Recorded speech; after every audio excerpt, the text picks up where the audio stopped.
We're back with another episode of Pie Talk. Pie Talk is pursuing internal evolution.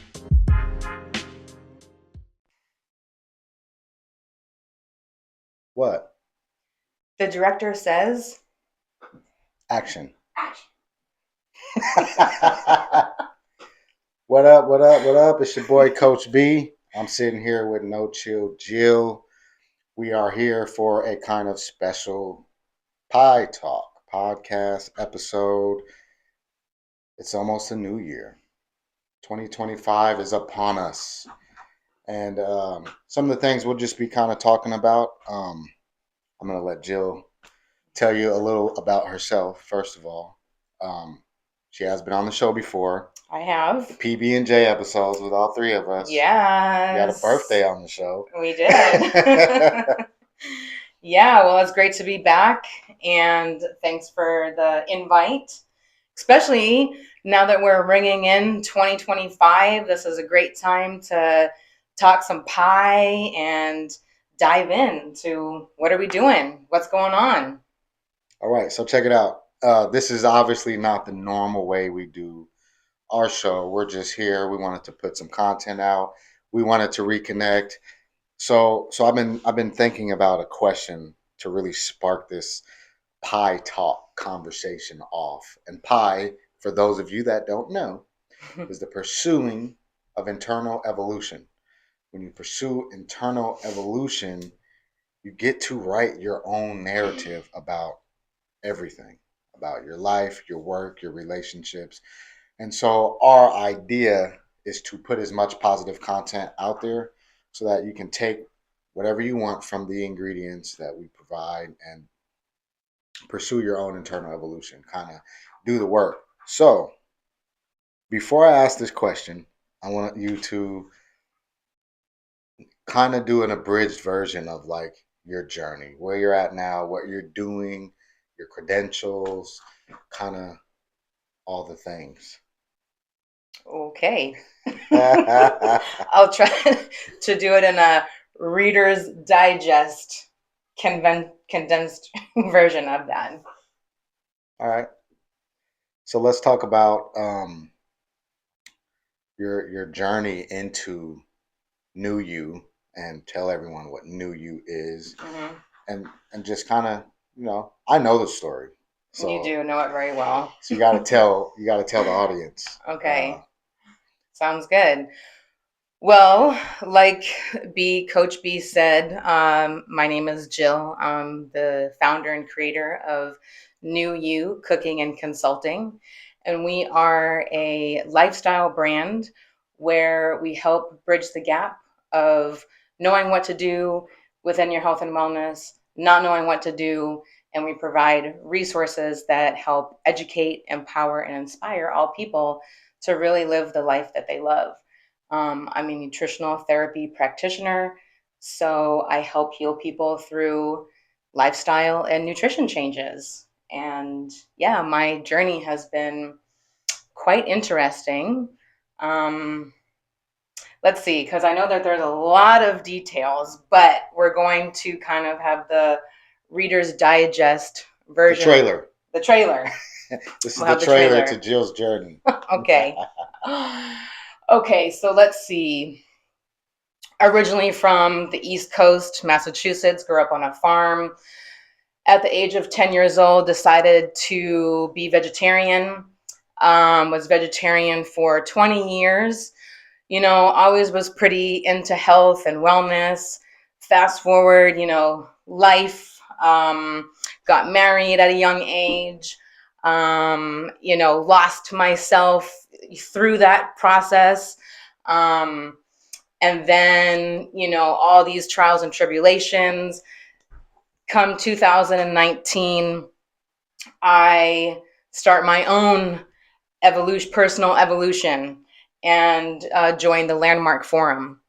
And in the Landmark Forum, I was able to take responsibility for my life because I was tired of being sick and tired of all this struggle and not knowing who I am, and just really figuring out who I am as a single person and figuring out what I'm going to do with my life.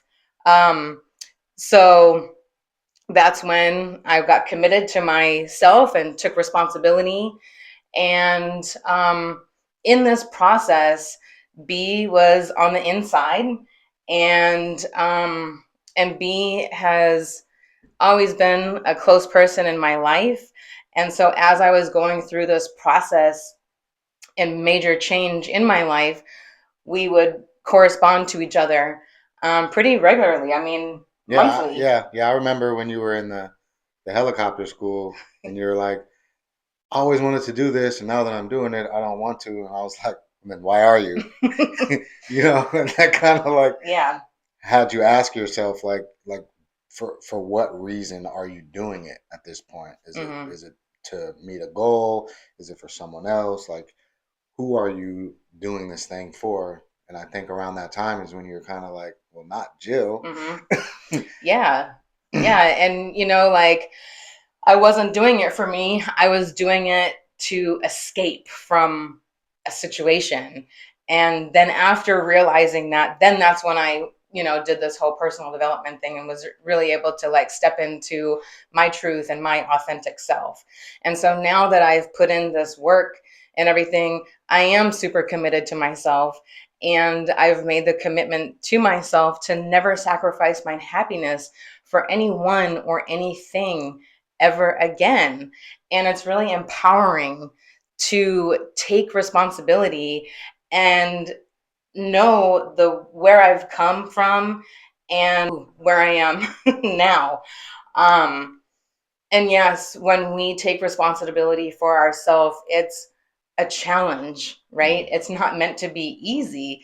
And a lot of times when we are taking responsibility, we have to go through all of these things again in our life that we've experienced as trauma or drama, because we need to be able to have acceptance for ourselves in Mm. order to be able to really push through and have the understanding that there are certain things in our life as a young person and a child that happen for us.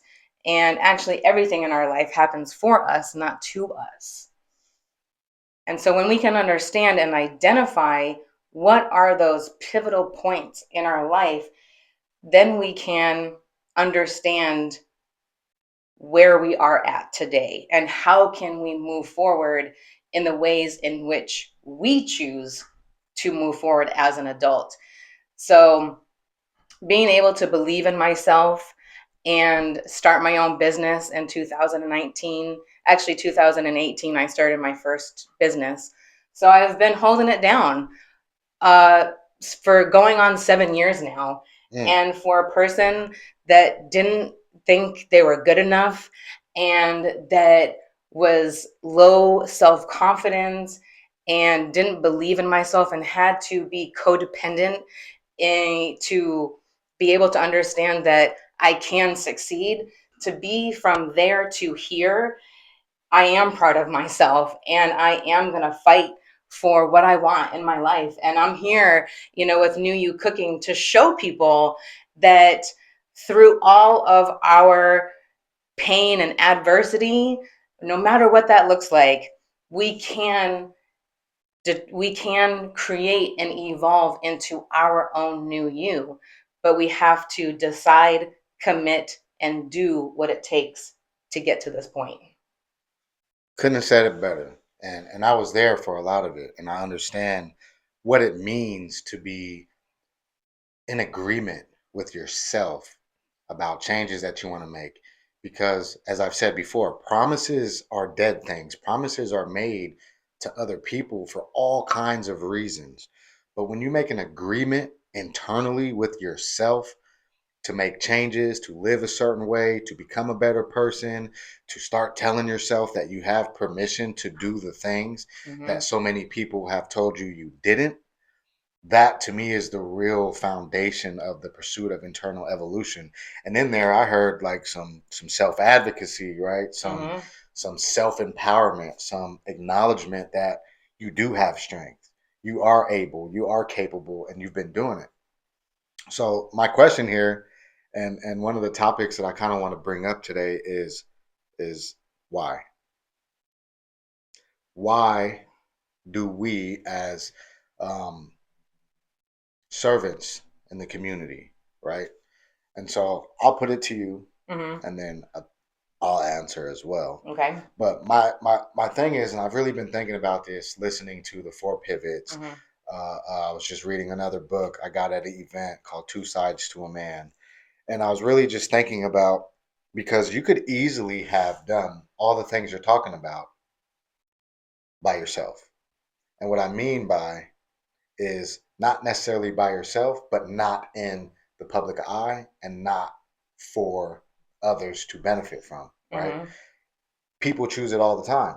You can go through traumatic things, you could have a very long, extensive traumatic life and just be okay healing yourself and your immediate situation. So my Mm-hmm. question, and I've been asking myself this, doing a lot of intentional reflection, is why? Why choose to help? Why choose to push this message of holistic nutrition and healing and offer people this alternate route?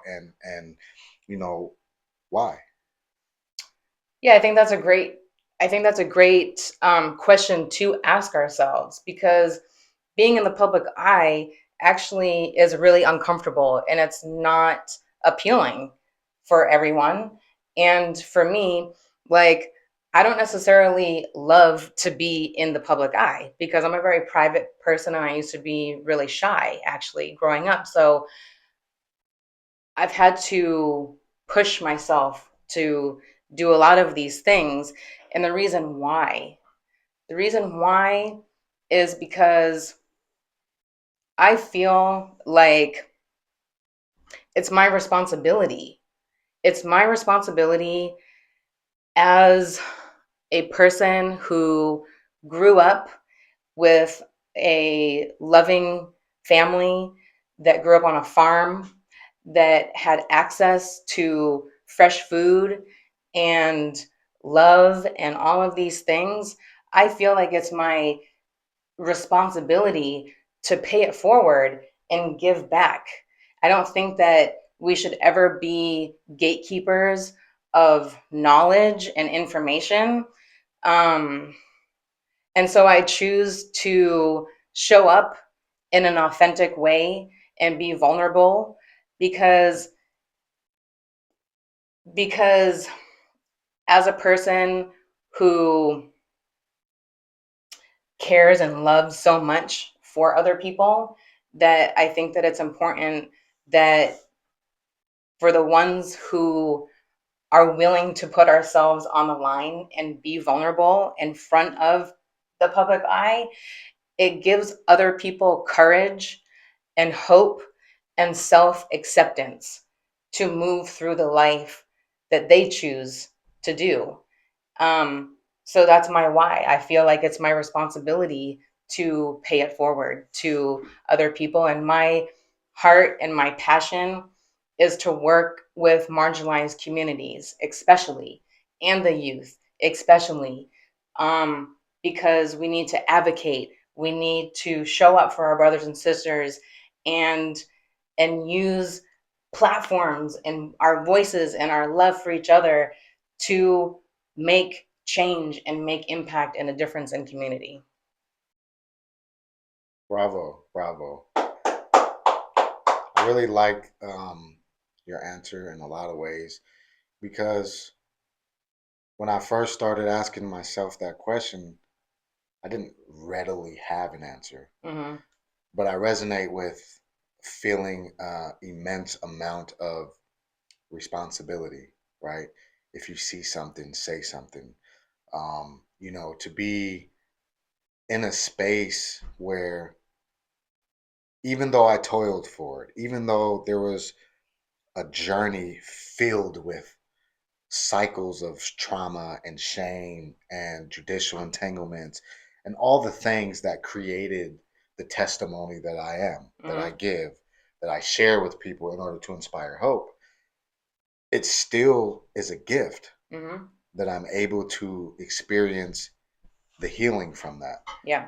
that I'm able to identify resiliency in myself, and that I'm able to not have conflict.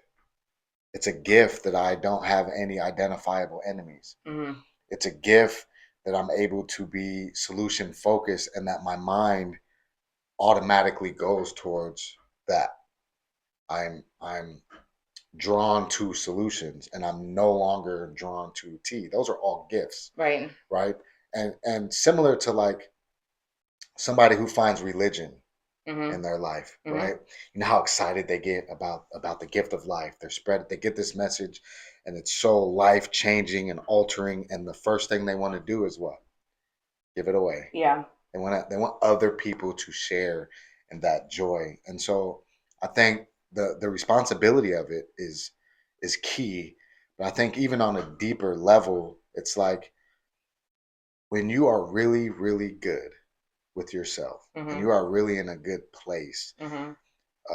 Emotional intelligence is up there. Your social intelligence, your ability to exist peacefully amongst other humans that are suffering, Yeah. Or even even amongst yourself. and with yourself. Yeah. But to live in a world where the average person falls in that hurt Yeah. people, Mm-hmm. right? And to be able to maneuver through that and not get hurt Mm-hmm. anymore because of some external situation or somebody else, being able to meet somebody where they're at Yep. and provide a safe space for whatever that engagement looks like, Mm-hmm. that's a gift. And I Totally. believe that when we get gifts, if you gift me, I automatically think, how can I share this gift with someone else who might want it? Yeah. And so for my field, I believe it's really it is a responsibility, Mm-hmm. but it's also a privilege. Yeah. It's also an honor to be able to hold a safe space Mm-hmm. for anybody at any time. Like people are they messenger me.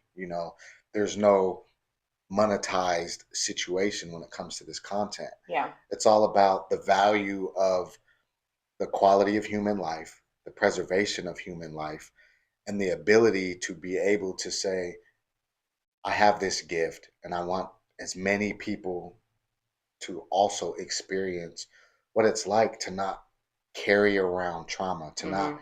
carry the pain of what someone else said, and hold it and own it and take ownership of it. Mm-hmm.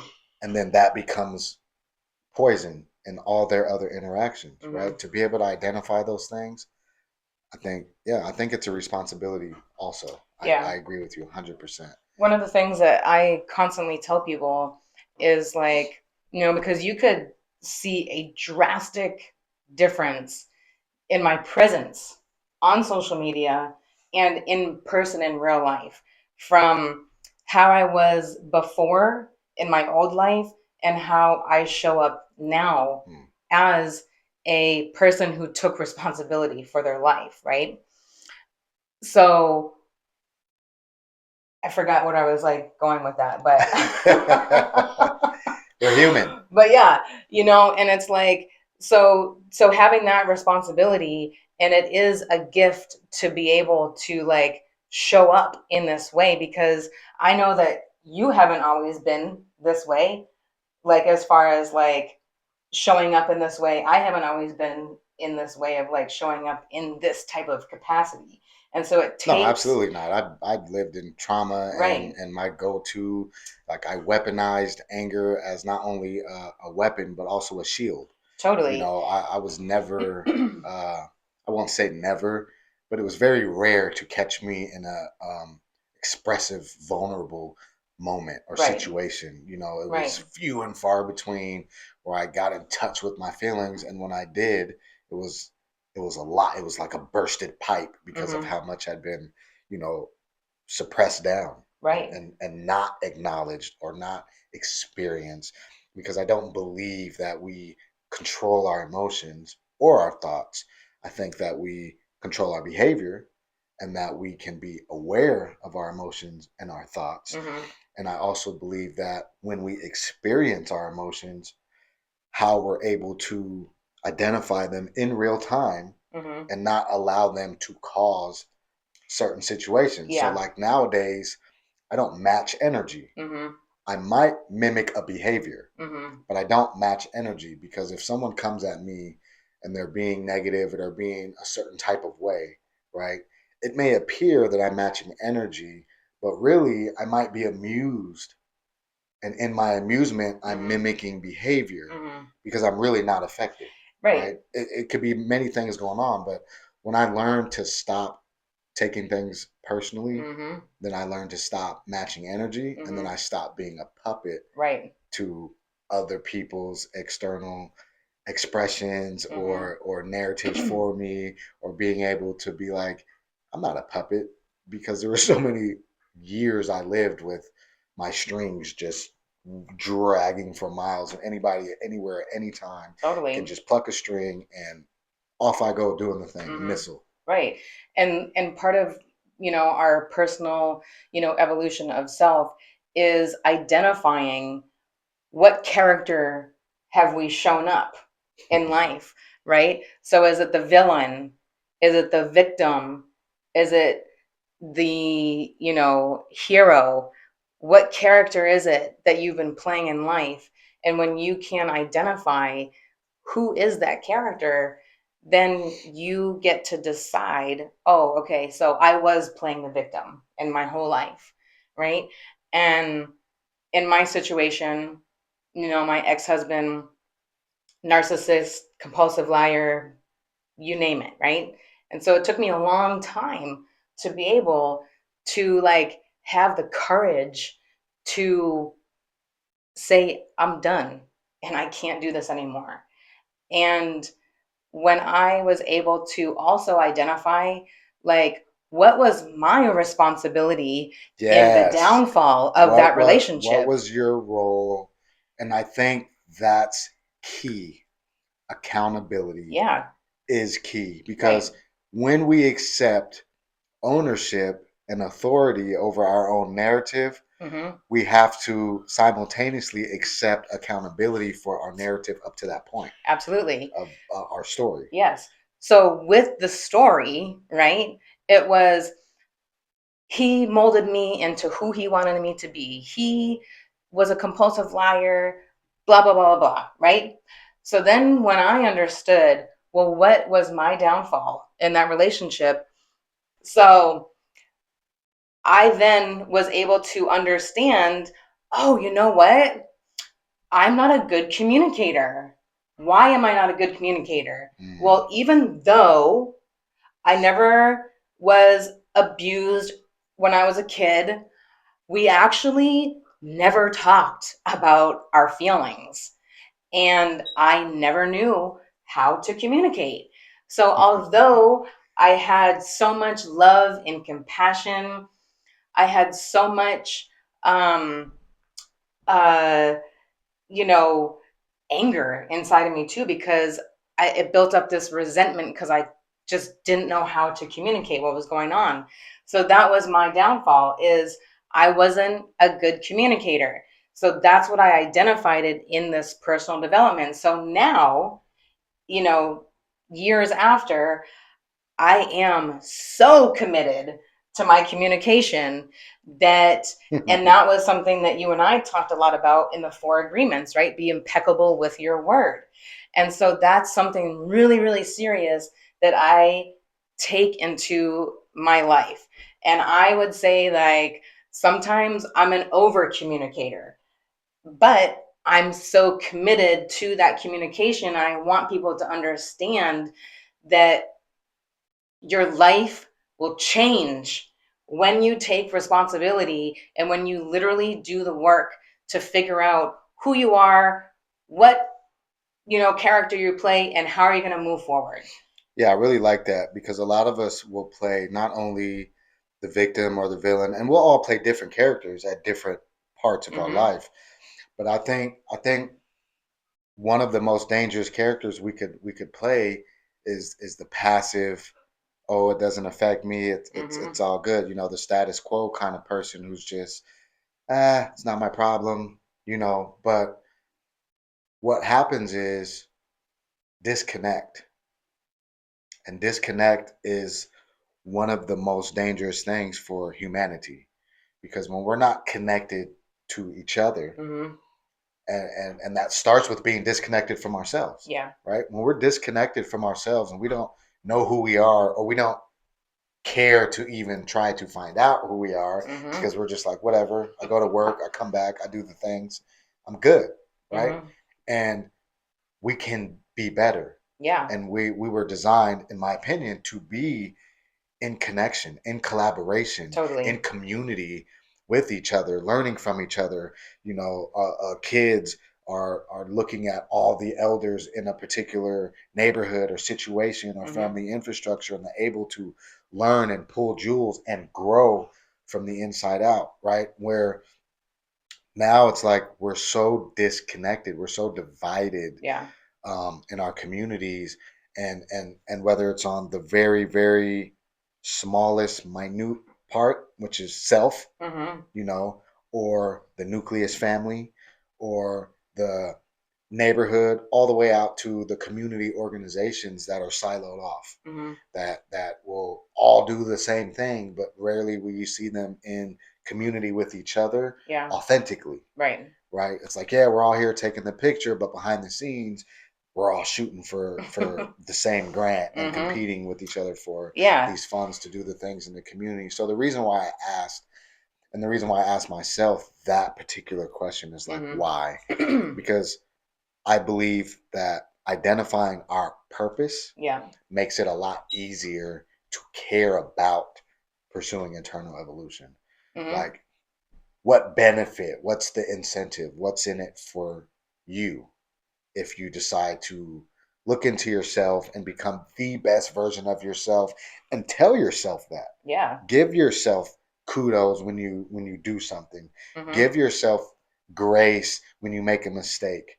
Give yourself that authentic, it takes courage, but Mm-hmm. being able to communicate with someone when you are already imagining that if you communicate this particular thing, it's going to go bad, or Yeah. it's not going to be a favorable conversation. Like, be willing to be uncomfortable if Mm-hmm. it means upholding a boundary that protects your peace, Right. because the protection of your peace is foundational to becoming your best self, because your peace not only is about you as an individual, but your peace, in my opinion, also expands to your immediate family, Mm-hmm. your circle of people, chosen and blood, so your Yep. scientific family, and your social family, Mm-hmm. right? Your chosen family, your God chosen family, Mm-hmm. protecting that. If you're in a relationship, starting right there, starting with yourself, expanding that out to giving your partner the ability, and if you learn some new tools or you get some gifts in the evolution, process, pass those over. and Absolutely. then and then having grace for the person who hasn't done step 5 and 6 in their healing journey, Mm-hmm. and not being upset with them because they're still in like 2 or 3.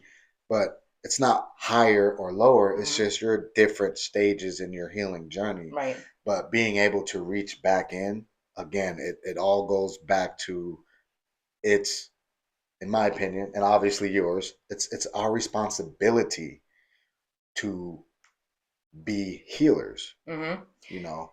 But not, yes, yes, right here, right? And for the other ones that resonate with being a healer, right?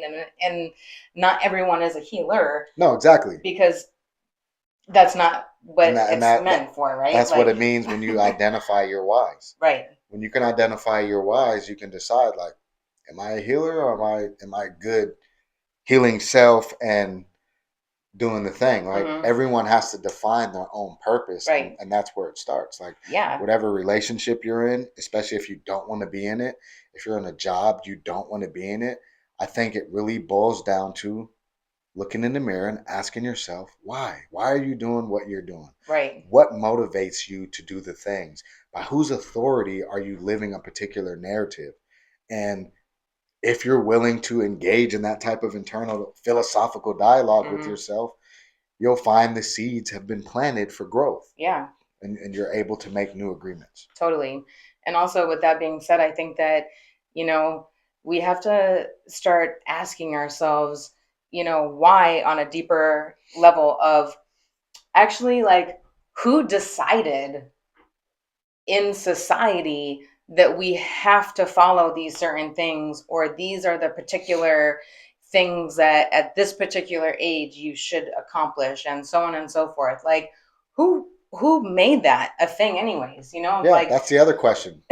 And so that's like one of the things. Who said? Right, who said? And so it's just about understanding, like, on a societal beginning of times, type of platform, like going back and asking why, who says, and then understanding that it's okay not to go in the grain of what society says we should be doing, or all of these different things, because it's like maybe actually most of this is like opposite of what we should be doing. Who knows? Who It's all up knows? to you You have to and what ask the you. questions. You Right. have to decide when you think a thing, when you feel a certain type of way, turn on the AC, as I like to say, which means authentic curiosity. When your temperature rises from a big emotion, and that's not just anger that causes your temperature to rise or change, cut on the AC. Cool Mm. down with some authentic curiosity and find out internally why you're feeling the way you're feeling. Where does this date back to? What experience in your life has made it to where this particular experiences cause this particular response? Yeah. When you start reverse engineering your behavior, you can start finding out the core of it and then change it. Make new agreements. Like, I don't even agree with that. Like, wait a minute, Mm-hmm. that's what my mom used to say when I was 8, and it's never left my core belief system, Yeah. right? So being able to go back in and say, is that mine? Yes or no? Or maybe it's not mine, but I'll make it mine because I actually agree with it, Mm-hmm. and making those updates. Right. Like one thing, related into my profession in health and nutrition, I love um, putting on these classes and workshops and holding up a fresh beets, right? And beets are a root vegetable with greens that grow on the top, right? Mm-hmm. And a lot of people don't know what beets look like in their most natural form. And they're like, oh my God, I cannot have beets. They are absolutely disgusting. I remember growing up, they used to be in a can and just disgusting. I just can't do it. And when I can help open somebody's mind and allow them the opportunity to try something that they had this bad experience with, or this, like, their why was, I'm never going to have beets because growing up they were disgusting, but then them trying it in a different type of context, and then being okay, I could I can get used to this. Like for me, like I love that. So it's kind of like the same, thing is like just being open and understanding what is the root of why do you feel a certain type of way. I mean, I remember when you were on the show, I tried plant-based Oh yeah, that's meals right. on purpose for the Yeah. first time Yep. when you were on the show. It The was with first, Calvin, hmm Lacey. yeah, That was yeah, the that was the Lacey love. 360, Yep, or the Levin Loving Lacey. Yeah. Lacey. Yeah, when my first podcast was, Yep. we were more geared into the city and representing local businesses and things like that. And even then, when I started that podcast, my internal evolution hadn't even really got any Because you were fresh headway. out. Oh, I was fresh Yeah. out, and I just knew that I wanted to do something different, but I also knew I wanted to help people. I knew Mm-hmm. I wanted to lean back in, or reach in, do some Mm-hmm. in reach back Yep. into the prison. I just left a bunch of guys I had a really profound bonds with. Walking Mm. the yard, talking positive things, talking about uh, nonprofits and talking about healing and talking about philosophy. I wasn't one of those guys in prison, at least the last couple years, that was focused on the gambling or sports or anything. Like, I talked with the guys that were in the law library, that Mm-hmm. were in psychology books, guys that refuse to read fiction books, even though I do. Mm-hmm. I keep my mind open to all things, especially when it comes to reading and just different perspectives.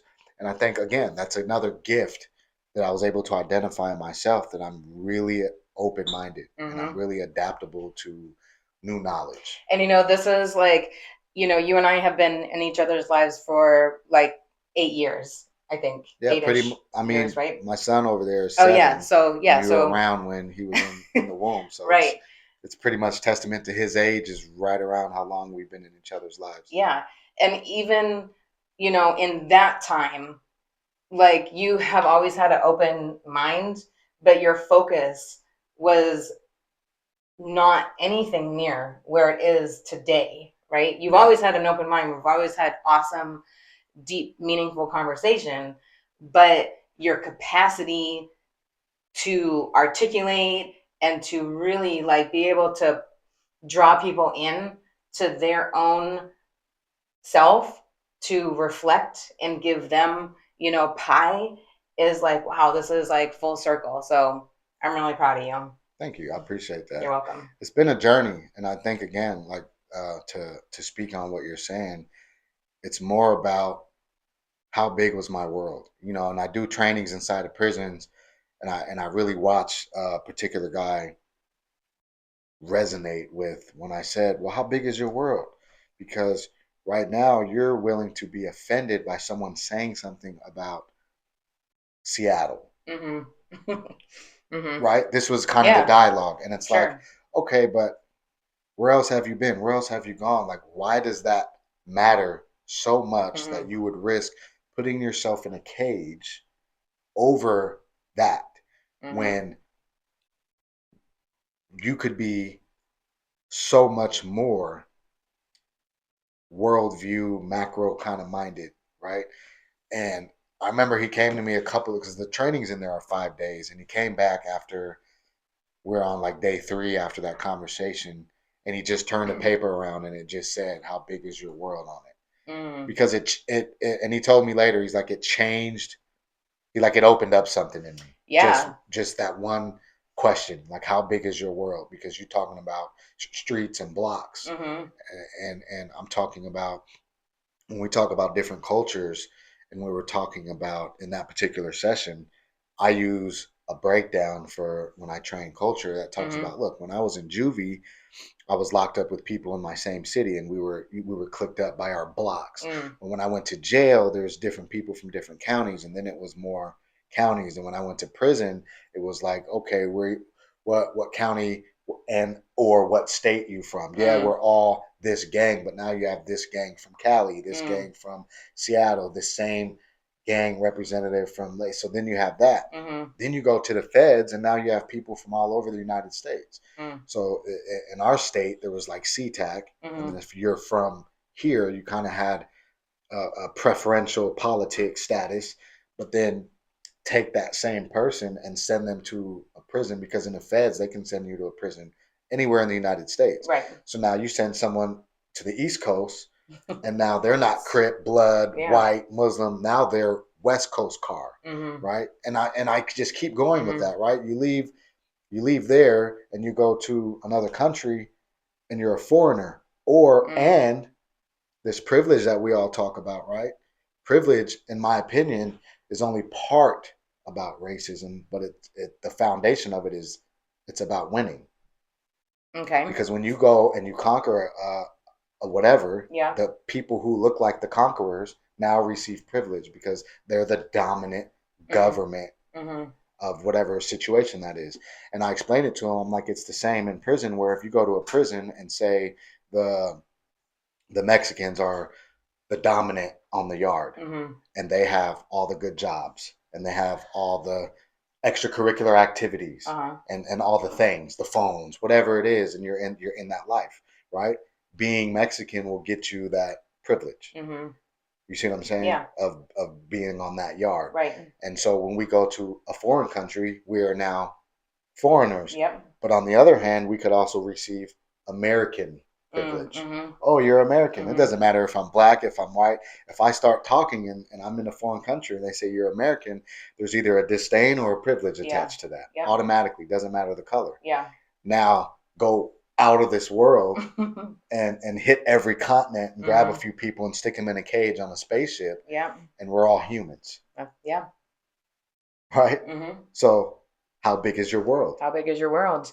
What worldview do you have? Yeah, I think that makes a lot of sense. I think that people that are not that have a small world kind of are small-minded in a way because the outward view is very limited because their experience is limited, and it's not necessarily a good or a bad thing, it just is. But humans are like, I can't remember the name of the fish, but there's a particular fish that it'll grow to the size of its cage. A goldfish or a beta fish. Okay, Yeah. right? So Yeah. so humans are the same. Yeah. If you put a human in a situation where they can grow, they will. If you put a person in a situation where they're limited in their thought, and to me this is intellectual malnourishment. Mm-hmm. Because if somebody doesn't know a thing, it doesn't mean they're dumb or lack the Right. desire to know it. Uh-huh. They just don't know it. The gift hasn't been given to them. Right. A baby that comes out that doesn't get fed can die from lack of nourishment. Right. So somebody who's intellectually malnourished to a certain age and to a certain extent, it's not their fault what they don't know. That's right. We don't know what we don't know. Until we know it. But we have to, when we get adults and we get to making our own decisions and decide how are we going to show up Right. in this experience? How are we going to show up in communication, in community? How are we going to be better than we were the day before? Right. Now, if you make a decision to stay minimally nourished when it comes to your worldview, Yeah. or if you refuse to open your mind to new ideas, to me that's more fear-based than anything. Yeah. In my opinion, it's the fear of the unknown. It's the staying in my comfort zone. Like, you're challenging things that I believe and have believed my whole life, and I'm not ready to face what that could mean if I do accept this new information as a reality. Yep. Because it contradicts my entire existence so far. So being open-minded to me is having that resiliency of continuously learning things that contradict the things you think you know. So true. Yeah. And that's why it's so important to like be solid in who you are. Yeah. So you can just be always evolving and always evolving. Always evolving. Yeah. Hell yeah. Always evolving. Hey, we've been here almost 45 minutes already. Hey. And we just wanted to have a conversation. Wish you all a happy new year. 2025. What are your priorities? God bless you. Thank you. You're welcome. What are your 2025 priorities? I know we hear the New Year's resolutions all the time, right? Yeah. Just think about what are your priorities. And if you don't know, maybe this year just identify them and then take steps every day. Right. Which is, pursue it. 365. Right. One step every day towards your priorities. And I guarantee you will start watering the seed of a better life and a better version of yourself. And start with just finding out why you do what you do. Totally. And one thing that I want to bring up just real quick and touch on is questioning what we were said before is who said that right now is a start of a new year? Because technically speaking, right now is when animals are going into hibernation. And new life is not starting until the spring, when the buds are budding on the trees, when the bulbs are popping up, when the animals are starting to come out from hibernation. So who says that right now is the start of a new year. So I challenge y'all to start questioning the things that society says that is so. But I am going to embrace this new, time. And as we move from hibernation into the springtime, we continue to pursue, what it is that we want, our goals, our desires, our aspirations, and we decide and we commit and we do all the things that we're in agreement to evolve to our own new you. Well, maybe that's why I love life so much. I was born in April. Hey, there we go. Big shout out to Priscilla. Um, May your son be born healthy and whole and happy. And oh, I can't wait to meet him. Yes, Big so shout out. exciting. Big shout out. All of you that have continued to partake in Pie Talk, thank you. Make sure you like, subscribe, do all the things, whatever. And if you don't, you don't. It's fine. But this is information. This is a platform for people who want to pursue the best version of themselves and all of that. So, Happy New Year, whether you agree that it's the start of a new year or not. This is the tradition, the American way, right? But again, ask yourself who you are, why you are, and how you want to show up, not only for yourself, but for those you love and for community. Absolutely. Thank you so much. Bye.